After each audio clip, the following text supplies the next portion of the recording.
Greetings, Mogul-lites. We're here with the very special Gate Ruler edition of Tea Time with Steven. And we have with us the amazing, the infamous, famous Aibo Academy. Let's give them a clap. Yeah. Hello. Thank you for having me. Yo, thank you for joining. So you know, here at Tea Time, we got to get to the tea. Indeed, we do. But we're here for a very special, and he brings alcohol. There's alcohol in this too. Yeah. It's pure vodka. The best part of waking up. But today we're here to celebrate the game, the trading card game that's that already hit the East and now it's hitting the West. We are here to celebrate Gate Ruler. Yes. And so first question on the table, Mr. Aibo Academy himself, how does it feel to be one of the only Gate Ruler content creators in the West? It's a weird feeling, because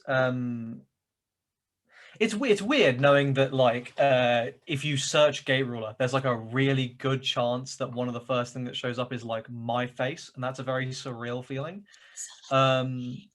Yeah. Thank you. Yeah, it's cool. I'm hoping more people will pick it up, but at the same time, on a deeply narcissistic level, I am in love with the fact that everywhere you look, it's my face. So it's you know, I'm enjoying it while it lasts, but I hope it doesn't last so long that it goes to my head. Oh no! What good does humility do you? I never understood. All you humble folks, probably why you succeed in life and why I sit here and struggle with all the cake I'm going to eat. I don't have problems, but no, you gotta always embrace humble people, because it's like, yes, I'm not even using hyperbole. I think we've done the math that is like none of the main buddy fight tubers or VG tubers, because they're still VG tubers, I guess, and have made the transition to Gate Ruler, or maybe they decide to play it, but they're not creating content. And then what other Gate Ruler content we see is clearly from the East and catered to a Japanese market, which is bring us to our next question. Gate Ruler is Gate Ruler Day. So as of this recording, it's Gate Ruler Day. So how do you feel with how do you think it will do in the West? Like, do you think it'll be popular? Do numbers look good? Because I heard it just exploded in the East. So I suppose short history lesson for people who haven't been following, which is most people who haven't been following this.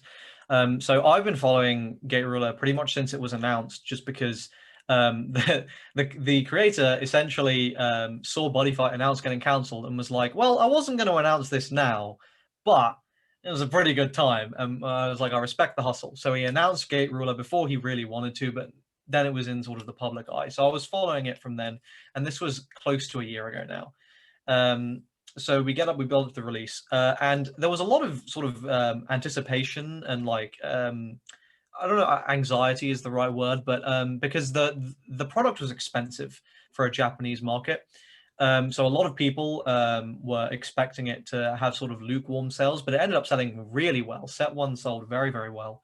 I believe the pre-orders was something like, and I could be entirely wrong here, I think it was like I'm not gonna guess the number. I don't remember the number. I just remember it was big. I remember it was like very solid, like respectable, sufficient, like you can find them online, like pre-order sales for set 1 were good, and obviously it sold well through set 1 as well. Set 2 sold well too. So you know, it's got a stable player base. It's it's good. The game is super fun. So from the Japanese perspective, especially considering the creator sort of in for the long haul, he has no real intention of just dipping. So that's good.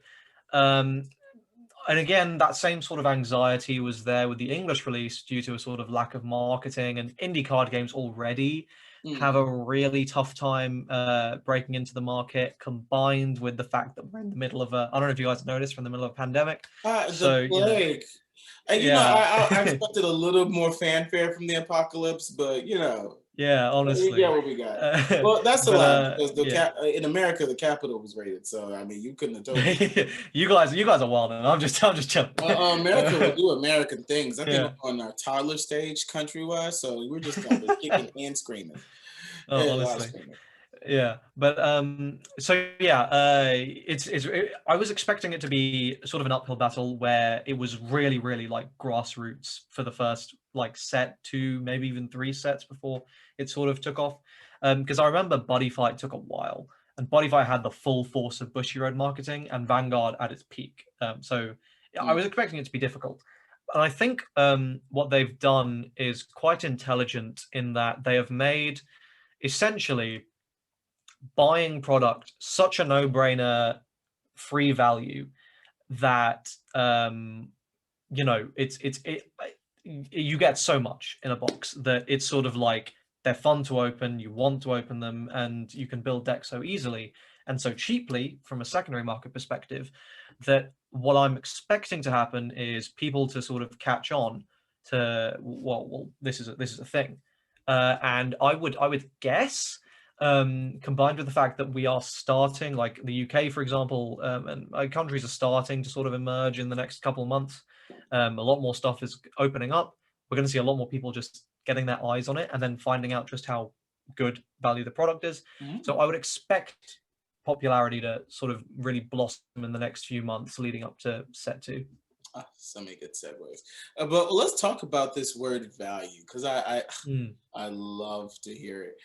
Now, I, what's hit the streets lately, and my editors will clip it and make it cool. But there's a price sheet going around for the rarity or the value cards that have come out in Gate Ruler, and these prices, They're these interesting. are they are they are for the people. Like they are. They are.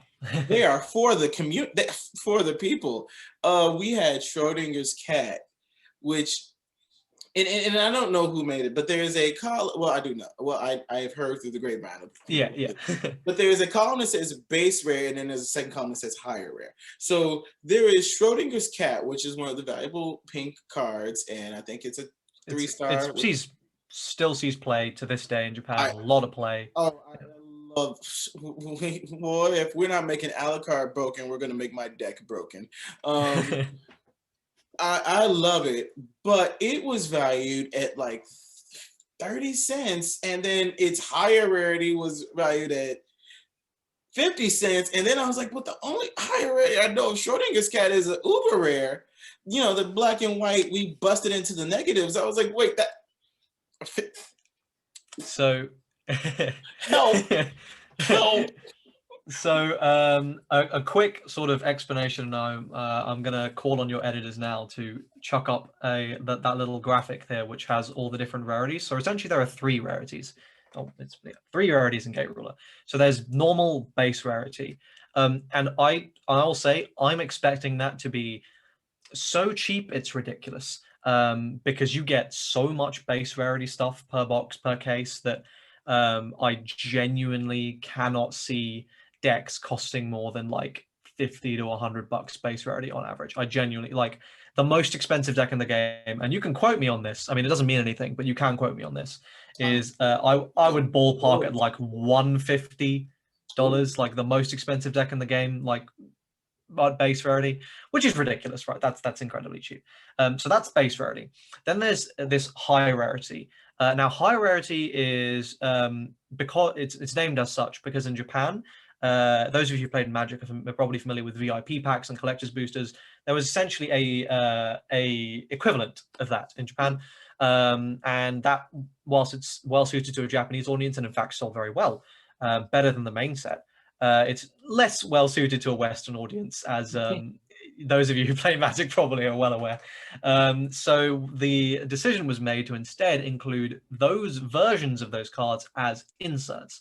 So in your packs, you will see foil versions of starter deck cards, foil versions of 1 stars, 2 stars, and then you will see like a more blinged out foil version of 3 stars and 4 stars.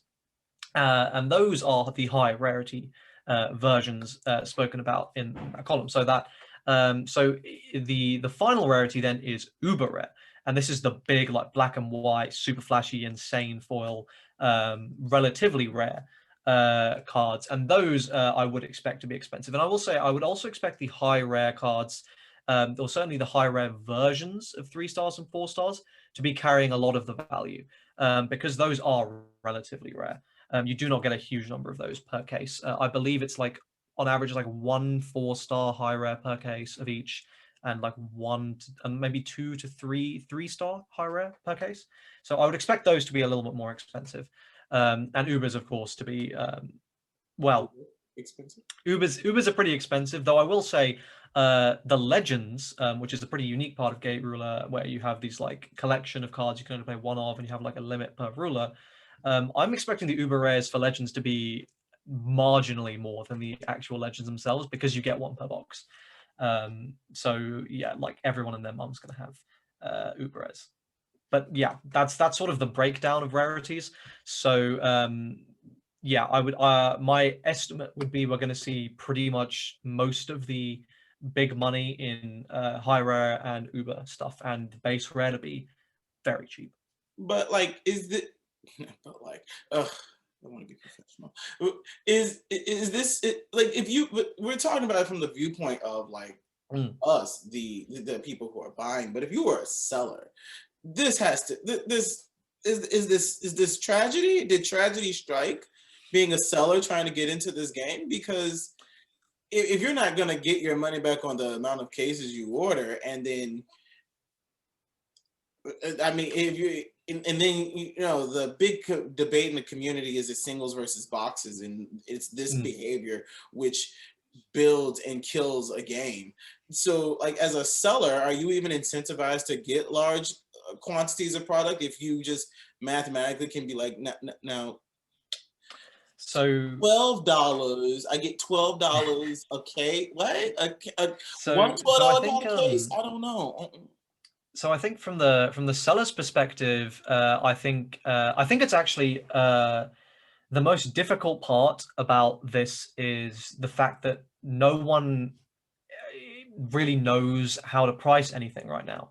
And the reason for that is because no other card game has ever been this generous with its pull rates.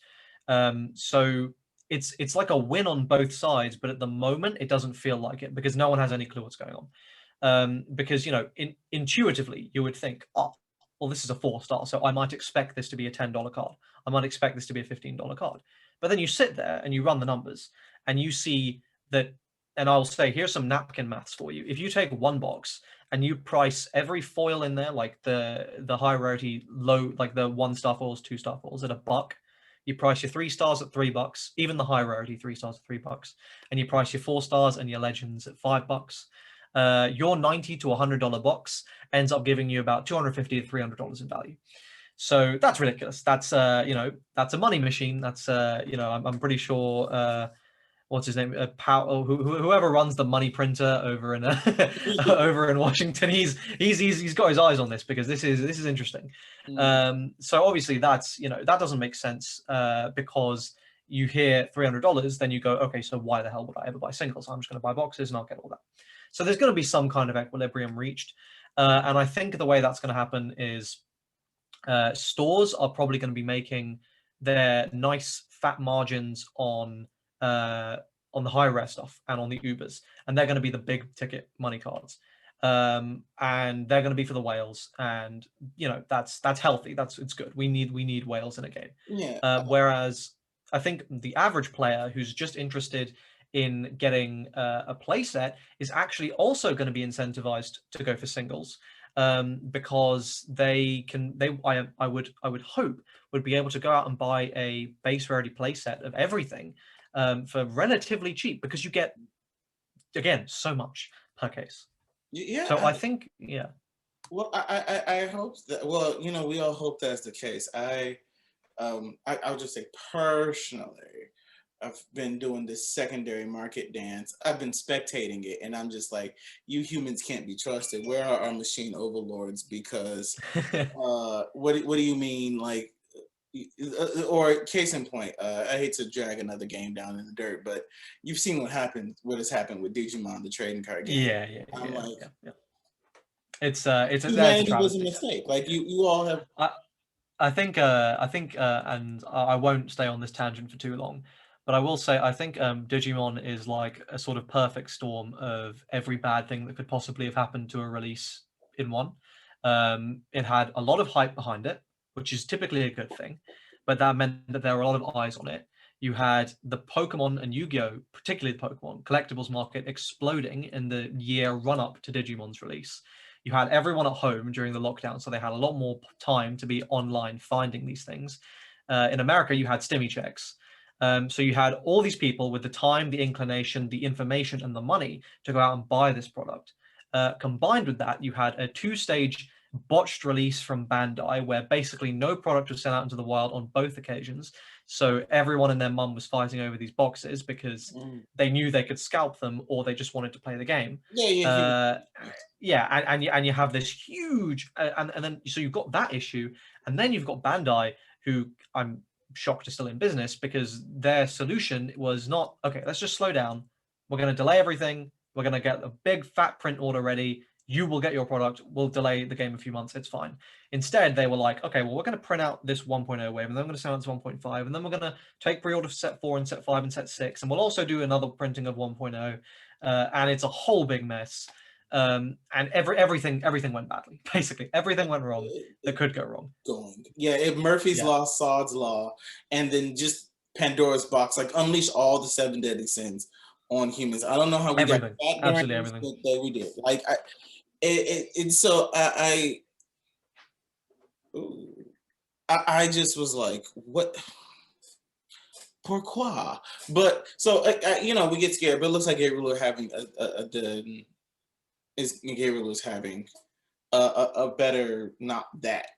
I mean, like the bar is pretty low, but still, I think that's Digimon is a case study, and we're still having fun with Gate Ruler. Oh, most definitely. Yeah. Gate Ruler Day, and so let's talk about the community because you know, like I know a lot of the people we know who are playing Gate Ruler are the wayward buddy fighters who couldn't raise their flag and saw that if you slit your flag into this gate and you can realize your gate's vision and you can come over here with Ikeda-san and look, your old friends jackknifing Yamigeto have Yeah.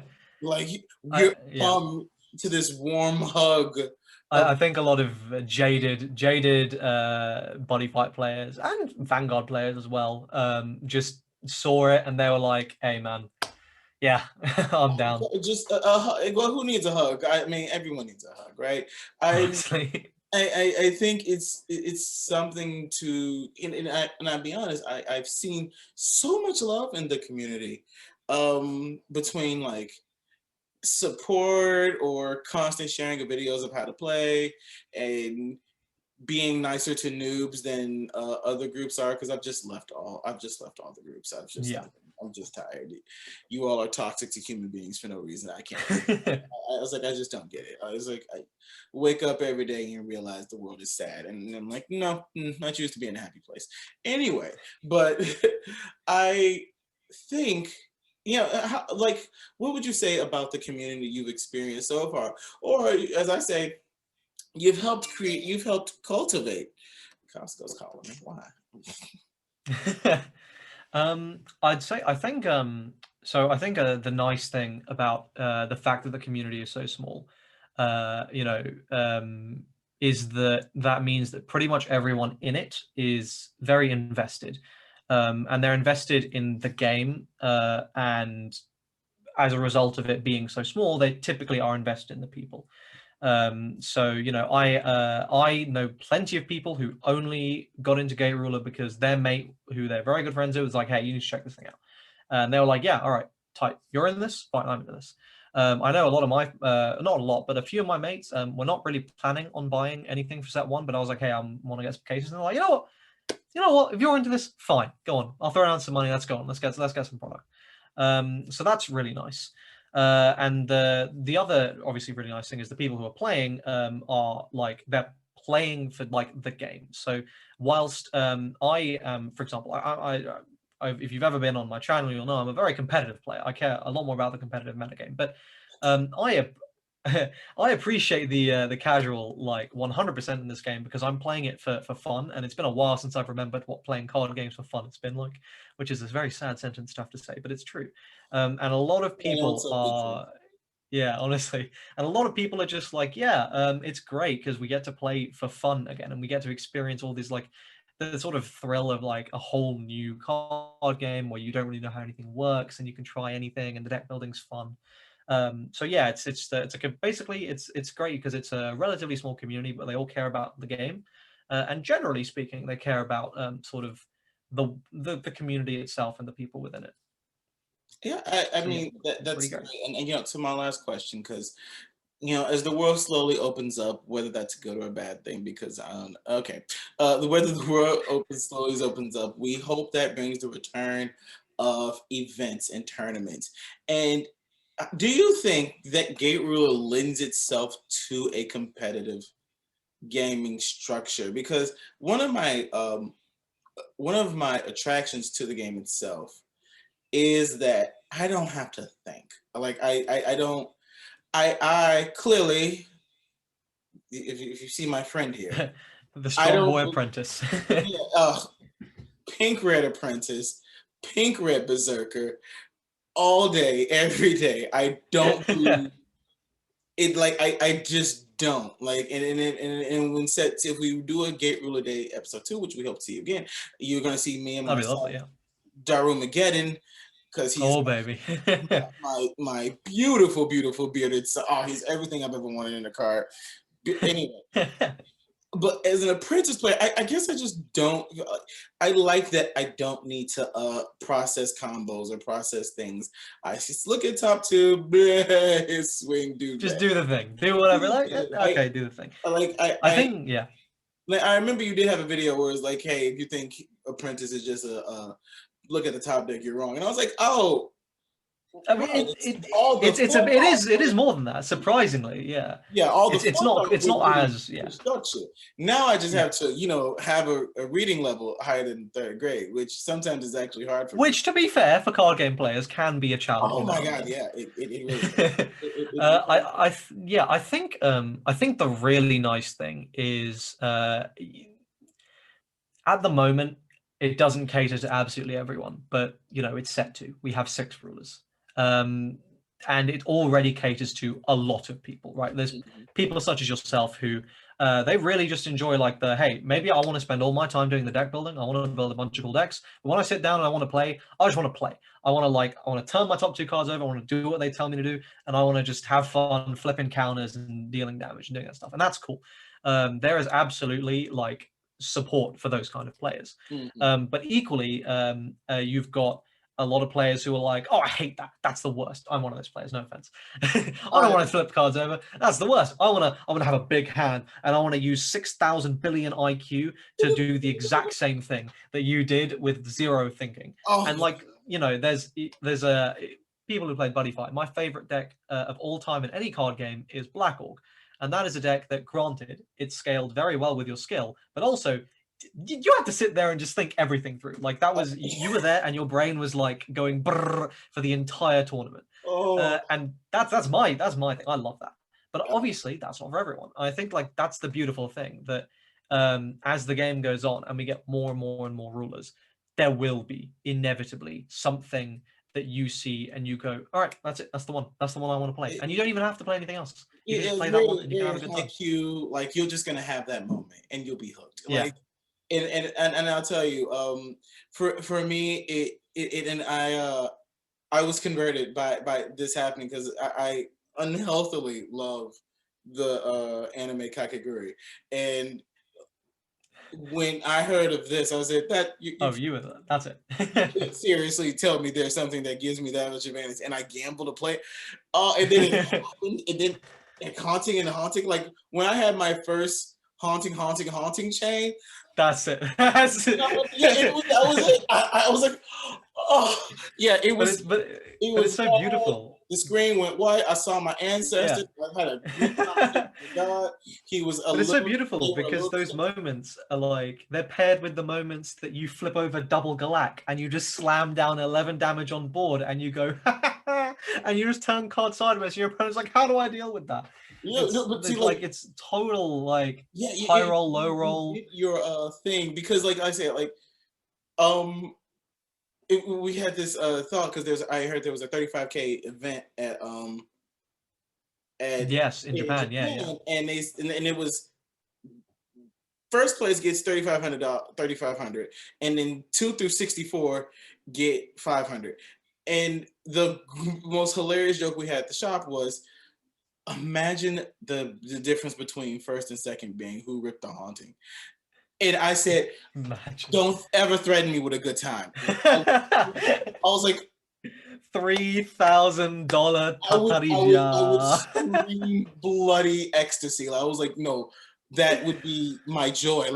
But you could be the one to lose. Yeah, I could, or exactly. I could haunting into a space Arthur, and then they would feel some kind of way. It did, And I think the most fun part about that is your game, right? Like you're the one who loves that, and you get to experience that. But yes, your opponent is completely desensitized from it. They're playing the game that they really want to play, and yet somehow you're also playing the exact same game, which yes. is it's just so unique, and it's basically the biggest reason I will simp for this game It from now until the end of time. I'll say one last simp for me is I do feel, I've heard this from some people, like, we are live in Chicago, home of the Midwest Chief, and he has taken to this game like a fish to its true water for some weird reason, and he's mastered all the things, and as a casual, I can't really compete with you competitives because I'm like, wow, they're really processing. It's like me like fighting Yusei Fudo and Playmaker, where they all do that line, and I'm just here going with my hand going, oh, he's tilted his neck 3 degrees to the left. I think this is game. He has death, and I just won't be able to play it. But we just through Gate Ruler, that just doesn't happen. Or he's playing Knight and he does it, and I'm just like haunting into 2 nursing homes, as I like to call them. Yeah. It's like Yeah. he's like, I was like, oh yes, welcome. It's or he'll play and he'll get a haunting and die, and I'm like, welcome to the game. So I do think the game is magically designed, and I do think the community is great. And for a buyer, the prices is great. And so we're looking at an all around, I think we're looking at a good thing. So my last question is to the people out there, to the community in the West, because it's Gate Ruler Day here, Gate Ruler Day. To the people in the West, what like advice or what words of super competitive, amazing celebrity wisdom do you have for people starting their Gate Ruler journey? Because a lot of people Uh, okay, I've got a couple things. Firstly, you should of course subscribe to this channel because it's wonderful. The people here are wonderful, and you should then immediately after subscribing to this channel go over to my channel and hit subscribe there because I'm the always. best. But obviously the obvious shilling out of the way. You gotta support. I will say a couple things to keep in mind is your first many experiences playing Knight will be painful. I've been there. You will not immediately get it. I'm telling you right now. You think you will. You won't. Even if you net deck someone from Japan who's got this great list, you won't get it immediately. That's fine. Don't worry. It takes a bit of perseverance to get decent with Knight. But once you do, it's very rewarding. So just keep that in mind. If you're playing like starter deck matches against each other, that'll happen. If you want to just get started and you have no idea how like deep to dive in, I would highly recommend one of each starter deck and one box, and you can upgrade those 2 starter decks from there. Curious how? There may or may not be a video coming out about that on my channel very, very soon. Smile. Exclusive? Ooh, exclusive? That's the T. Yeah, I highly recommend that. That's a great way to start. And yeah, in terms of being super competitive, I would say join the Facebook group, the Gate Ruler TCG Worldwide Trade and Discussion, because I post all the tops there, the top in Japan. I also post them in my Discord, and you can find that on my channel. So either of those two places, you can find all those topping lists. So I put those there if you just want a net deck, and that's fine. I don't think there's anything wrong with net decking. And if you want to run games with people as well, you can look in those two places. I would highly recommend that. Also, one final useful thing is there's two websites for Gate Ruler in English. So there's gateruler-official.com, and that's the American website. And then there's the European website, which is gateruler.eu. Now, I don't know what's going on, how those two things work together, because the Gate Ruler EU website is like 20 times better.